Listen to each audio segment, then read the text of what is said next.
আসসালামু আলাইকুম, welcome to zero conception. আমি আছি পুরো ভিডিও জুড়ে আপনাদের সাথে মেহেদি হাসান। আজকের ভিডিওতে আমি মোট 40,000 টাকার ভিতরে 5টি ফোনের স্পেসিফিকেশন নিয়ে আলোচনা করব। আপনারা যারা 40,000 টাকার মধ্যে একটি ফোন কিনতে চাচ্ছেন কিন্তু বুঝতেই পারতেছেন না যে আপনারা কোন ফোনটি নেবেন, সো আজকের ভিডিওটি যদি প্রথম থেকে শেষ পর্যন্ত দেখেন তাহলে আমি আশা করব আপনারা এই কনফিউশন থেকে মুক্তি পাবেন এবং আপনি আপনার জন্য সব থেকে সেরা ফোনটি কিন্তু পছন্দ করে নিতে পারবেন। সো ভিডিওটি প্রথম থেকে শেষ পর্যন্ত দেখতে থাকুন।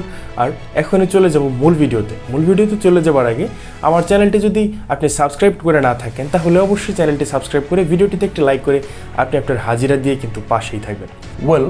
আমাদের লিস্টে 5 নম্বরে আমরা যে ফোনটিকে রেখেছি সেই ফোনটির নাম হচ্ছে Realme 11 Pro। এই ফোনটির ডিজাইন এবং বিল্ড কোয়ালিটি এবং এই ফোনটি থেকে যে ক্যামেরা পারফরমেন্সটি পেয়ে যাবেন তা কিন্তু আসলেই অনেক বেশি দুর্দান্ত এবং বলা যায় অনেক বেশি ভ্যালু ফর মানি একটি ফোন কিন্তু হতে পারে আপনার জন্য।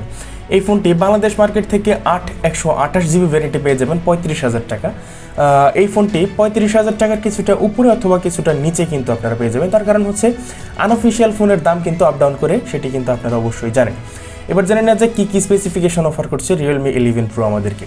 এই ফোনটিতে ডিসপ্লে হিসাবে আপনারা পেয়ে যাবেন 6.7 ইঞ্চি একটি অ্যামোলেড ডিসপ্লে। এই ডিসপ্লেটি একটি পাঞ্চহোল ডিসপ্লে।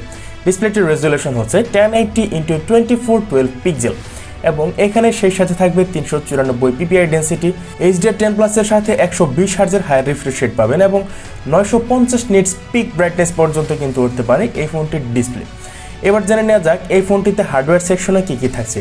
Android 13 থাকবে এবং Realme UI 4.0 থাকবে। চিপসেট হিসাবে থাকবে MediaTek Dimensity 7050 6 ন্যানোমিটারের একটি পাওয়ারফুল গেমিং প্রসেসর অবশ্যই থাকবে। তারপরে এখানে মেমোরি হিসাবে আপনারা পেয়ে যাবেন 128GB ভ্যারিয়েন্টটি বাংলাদেশ মার্কেটে পেয়ে যাবেন 35,000 টাকা, সেটি কিন্তু অবশ্যই বলেছি এর আগে। তারপরে এখানে ক্যামেরায় থাকবে 100 মেগাপিক্সেলের একটি মেন শুটার, 2 মেগাপিক্সেলের একটি ম্যাক্রো সেন্সর। তবে এই ফোনটির আরও একটি বড় ভাই রয়েছে, সেই ফোনটির নাম হচ্ছে Realme 11 Pro Plus। সেই ফোনটিতে আপনারা পেয়ে যাবেন মোট 200 মেগাপিক্সেলের ক্যামেরা এবং সেখানে 200 মেগাপিক্সেলের ক্যামেরা হওয়ার কারণে 5,000 টাকা প্রাইস কিন্তু আরও বেশি বেড়ে যাবে, অর্থাৎ 40,000 টাকা কিন্তু 40,000 টাকা দিয়ে কিন্তু সেই ফোনটি কিনতে হবে আপনাকে। এবার এই ফোনটি দিয়ে আপনারা ভিডিও রেকর্ড করতে পারবেন 4K রেজুলেশনে 30 FPS এবং 1080p-তে ভিডিও রেকর্ড করতে পারবেন 30 FPS, 60 FPS এবং 120 FPS।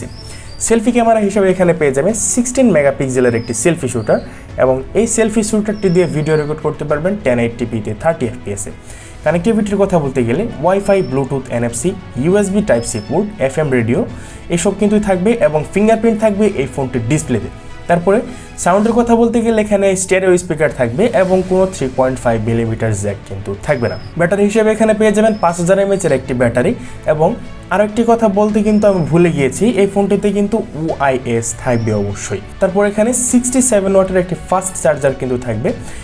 এই ফোনটি অফার করার কারণ হচ্ছে এই ফোনটির ক্যামেরা, ডিসপ্লে, ডিজাইন সব মিলিয়ে কিন্তু অবশ্যই আপনাকে আমি মনে করি এই ফোনটি অনেক বেশি স্যাটিসফাইড করবে। আপনি যদি একটি স্টাইলিশ এবং অনেক বেশি দুর্দান্ত একটি ক্যামেরা ফোন নিতে চান তাহলে আপনি আসতে পারেন Vivo V27 যে ফোনটি রয়েছে এই ফোনটির দিকে। এই ফোনটি অফিসিয়ালি আপনারা 12256 ভ্যারিয়েন্টে পেয়ে যাবেন 54,000 টাকায়। আর যদি আপনি আনঅফিসিয়ালি এই ফোনটিতে নিতে চান তাহলে 128GB ভ্যারিয়েন্টটি পেয়ে যাবেন 40,500 টাকা এবং 12256 ভ্যারিয়েন্টটি পেয়ে যাবেন 45,500 টাকায়। আনঅফিসিয়াল ফোনের যে প্রাইস রয়েছে তা কিন্তু অবশ্যই আপ ডাউন করতে পারে।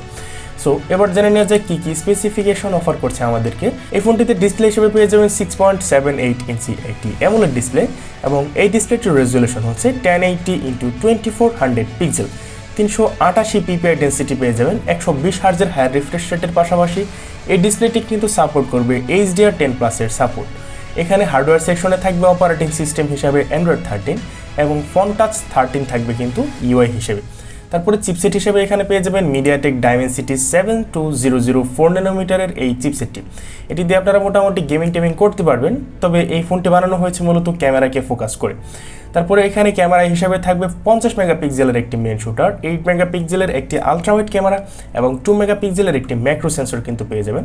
আর হচ্ছে এই ফোনটি দিয়ে ভিডিও রেকর্ড করতে পারবেন 4K রেজুলেশনে 30 FPS-এ এবং 1080p-তে ভিডিও রেকর্ড করতে পারবেন 30 FPS-এ এবং এই ফোনটিতে সেলফি ক্যামেরা হিসাবে থাকবে 50 মেগাপিক্সেলের একটি সেলফি শুটার। এখানে কিন্তু কোনো স্টেরিও স্পিকার থাকবে না, এবং 3.5 মিলিমিটার কোনো জ্যাকও কিন্তু থাকবে না। কানেক্টিভিটির কথা বলতে গেলে ব্লুটুথ, জিপিএস, এনএফসি, তারপরে হচ্ছে ইউএসবি টাইপ সি পোর্ট কিন্তু পেয়ে যাবেন।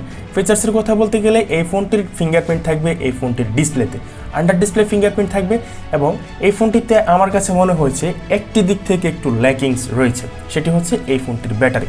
এই ফোনটিতে যদি তারা 5000 mAh একটি ব্যাটারি দিত তাহলে কিন্তু ফোনটি আরও অনেক বেশি পাওয়ারফুল হতে পারতো, আপনি আরও অনেক বেশি ভালো চার্জ ব্যাকআপ কিন্তু পেয়ে যেতে পারতেন।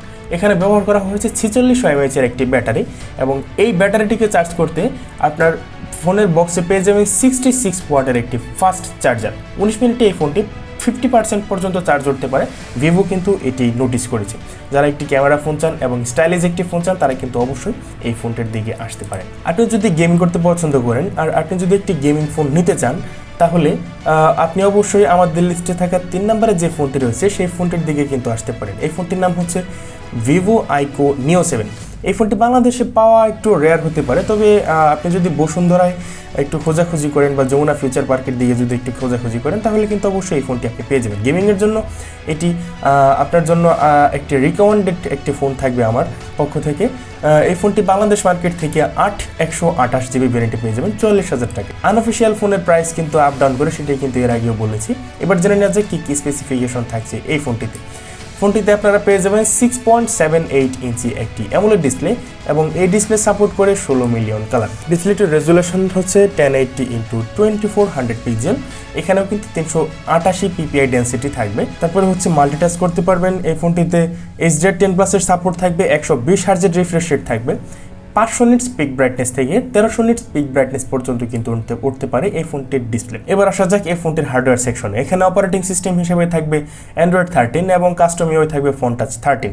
চিপসেট হিসেবে থাকবে মিডিয়াটেক ডাইমেনসিটি 8200 ন্যানোমিটারের এই চিপসেটটি। এটি কিন্তু অবশ্যই একটি গেমিং প্রসেসর এবং এটি কতটা গেমিং প্রসেসর তা কিন্তু বলার অপেক্ষা রাখে না। আপনারা যারা গেমিং পছন্দ করেন তাহলে অবশ্যই কিন্তু এই ফোনটির দিকে আপনারা আসতে পারেন। ক্যামেরার কথা বলতে গেলে 64 মেগাপিক্সেলের একটি মেইন শুটার থাকবে, 2 মেগাপিক্সেলের ম্যাক্রো শুটার থাকবে এবং 2 মেগাপিক্সেলের ডেপথ সেন্সর কিন্তু থাকবে। এই ফোনটি দিয়ে ভিডিও রেকর্ড করতে পারবেন সর্বোচ্চ 4K রেজুলেশনে 30 fps এবং 1080p-তে 30 fps তে ভিডিও রেকর্ড করার অপশন কিন্তু থাকছে। সেলফি ক্যামেরা হিসেবে এখানে থাকবে 16 মেগাপিক্সেলের একটি সেলফি শুটার। 1080p-তে ভিডিও রেকর্ড করতে পারবেন 30 fps এবং 720p-তে ভিডিও রেকর্ড করতে পারবেন এই ফোনটি দিয়ে 30 fps এই ফোনটির সেলফি ক্যামেরা দিয়ে। কানেক্টিভিটির কথা বলতে গেলে ওয়াইফাই, ব্লুটুথ, এনএফসি, ইউএসবি, তারপরে সকল ধরনের কানেক্টিভিটি কিন্তু এখানে পেয়ে যাবেন। ইউএসবি টাইপ সি পোর্ট থাকবে, সেন্সর কিন্তু সব ধরনের সেন্সর কিন্তু থাকবে এখানে, জাইরোস্কোপ থাকবে। তারপরে হচ্ছে এখানে ফিঙ্গারপ্রিন্ট থাকবে এই ফোনটির ডিসপ্লেতে, আন্ডার ডিসপ্লে ফিঙ্গারপ্রিন্ট থাকবে। এখানে স্টেরিও স্পিকার থাকবে, 3.5 মিলিমিটার জ্যাক কিন্তু থাকবে না। তারপরে এখানে 5000 mAh একটি ব্যাটারি থাকবে, 120 ওয়াটের একটি ফাস্ট চার্জার কিন্তু থাকবে এই ফোনটিতে। আপনি যদি একটি অলরাউন্ডার মোটামুটি দুর্দান্ত একটি ফোন নিতে চান তাহলে কিন্তু এই আইকো নিও 7 এই ফোনটির দিকে আসতে পারে। এবার কথা বলবো শাওমিকে নিয়ে। পোকো F5 যে ফোনটি রয়েছে এই ফোনটি আপনারা বাংলাদেশ মার্কেট থেকে 8256 জিবি ভ্যারিয়েন্টে পেয়ে যাবেন আনঅফিসিয়ালি 43,000 টাকা। আবার আপনার কপাল যদি ভালো থাকে তাহলে কিন্তু 40,000 টাকাও পেয়ে যেতে পারেন, যেহেতু এটা একটি আনঅফিসিয়াল ফোন। এবার জেনে নেওয়া যায় কী কী স্পেসিফিকেশন অফার করছে এই ফোনটি আমাদেরকে। ফোনটিতে পেয়ে যাবেন 6.67 ইঞ্চি একটি অ্যামোলেড ডিসপ্লে এবং এই ডিসপ্লের রেজুলেশন হচ্ছে 1080x2400 পিক্সেল। 395 পিপিআই ডেন্সিটি পেয়ে যাবেন। কর্নিং গরিলা গ্লাস 5 এর প্রোটেকশন থাকবে, HZ10+ এর সাপোর্ট থাকবে, 120 হার্জের হায়ার রিফ্রেশ রেট সহ 1000 নিটস পিক ব্রাইটনেস পর্যন্ত কিন্তু উঠতে পারে এই ফোনটির ডিসপ্লেটি। তারপরে অপারেটিং সিস্টেম হিসেবে এখানে থাকবে অ্যান্ড্রয়েড 13 এবং MIUI 14 থাকবে। কোয়ালকম স্ন্যাপড্রাগন 7 Gen 2 4 ন্যানোমিটারের এই পাওয়ারফুল প্রসেসরটি কিন্তু থাকবে। এই ফোনটিতে আপনারা ক্যামেরা হিসেবে পেয়ে যাবেন 64 মেগাপিক্সেলের একটি মেইন শুটার, 8 মেগাপিক্সেলের আলট্রা ওয়াইড ক্যামেরা এবং 2 মেগাপিক্সেলের একটি ম্যাক্রো ক্যামেরা কিন্তু পেয়ে যাবেন।